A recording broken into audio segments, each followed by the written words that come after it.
Greetings to everyone from Red Rocks, Colorado. So we're talking about the 12 sons of Jacob, and in moving into the second son we talk of Simeon. So Simeon is very special and very important because he paints some of the worst pictures in the history of Israel and some of the worst pictures in his own history. Even when Jacob calls his sons to his deathbed and they come around, we find in Genesis 49:5, Simeon and Levi are brethren, instruments of cruelty are in their habitations. O my soul, come not thou into their secret, unto their assembly mine honor, be not thou united. For in their anger they slew a man, and in their self-will they dig down a wall. Cursed be their anger, for it was fierce, and their wrath, for it was cruel. I will divide them in Jacob and scatter them in Israel. So we do see the scattering of these two tribes, the Levites scattered among the Israelis, but occupying a position elevated to priests. But in terms of Simeon, we see them being numbered 59,300 at the Mount of Sinai, and then being numbered into 22,200 by the time they're reaching the Promised Land. And we even see something else happen. We see them being not only reduced in number, but being absent that blessing Moses had for his people. And they're completely absent. They're not given a portion of the Promised Land in Canaan. They're also divided. They're given a portion of the land that was given to Judah, for it was so much. And then they're even counted among the tribe of Judah as being partakers, and they go and fight alongside Judah.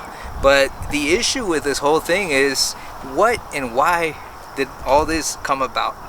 Because we're thinking that they're going to be one of those 12,000 that are selected, and they have to go through one of those gates, one of those 12 gates in heaven. So once we think about this, what does the name mean? Simeon, God hears me, second born to Leah, the unloved wife.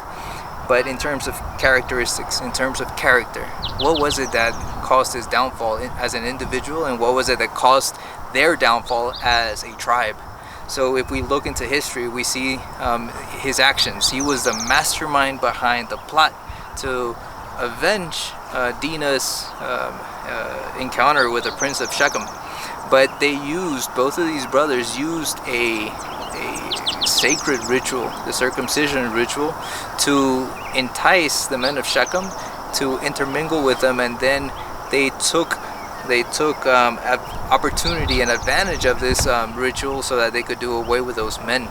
And they murdered all the men and took their wives and took captives, and they took their daughters, just as they said they would intermingle.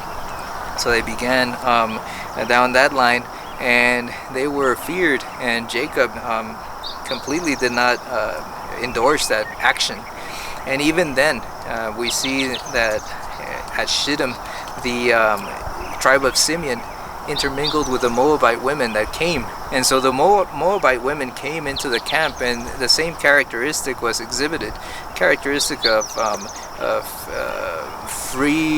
they were free spirits. I mean, they just went in, intermingled with these women, and then God was displeased, and there was a reckoning. And so if we think about this, it's not a matter of the characteristic that Simeon had, that is we are to categorize ourselves under, but it's something more of what it means to be as Simeon, with the same faults as the man and the tribe, but that the fact that we are overcomers, that at some point we will overcome, and believing that we are the last generation, we're going to take the nature of Jesus Christ and we're going to reflect that nature. So no longer will it be Brother Samuel and his faults and his deficiencies, or the next person in line and their own faults and deficiencies and their character, but there's going to be a complete difference, just as there was in the disciples. We can even talk about the different characteristics that each disciple had, and how they were parallel to these sons of Jacob,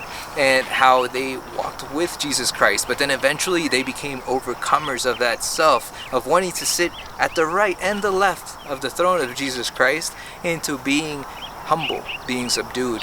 And in that we're also called to being the same, being the first, Jesus Christ first. He who will rule will serve first. So we're called to service, and in called to service we're called to analyze ourselves, to put our ego aside, to put self aside, so that we may take on the nature and perfect character of Jesus Christ. And in so doing, we erase those lines of distinction that make us different and make us separate, but we come together in one.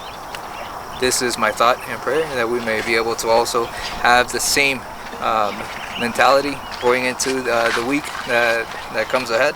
And with these thoughts that we have, like in the week to come ahead, that maybe we can also consider the things that are in each of these 12 tribes, but not so that we can remain as we are, but that we can aspire to be as he is, as he left that model of perfectness, that we may also follow in those footsteps, is my wish and prayer.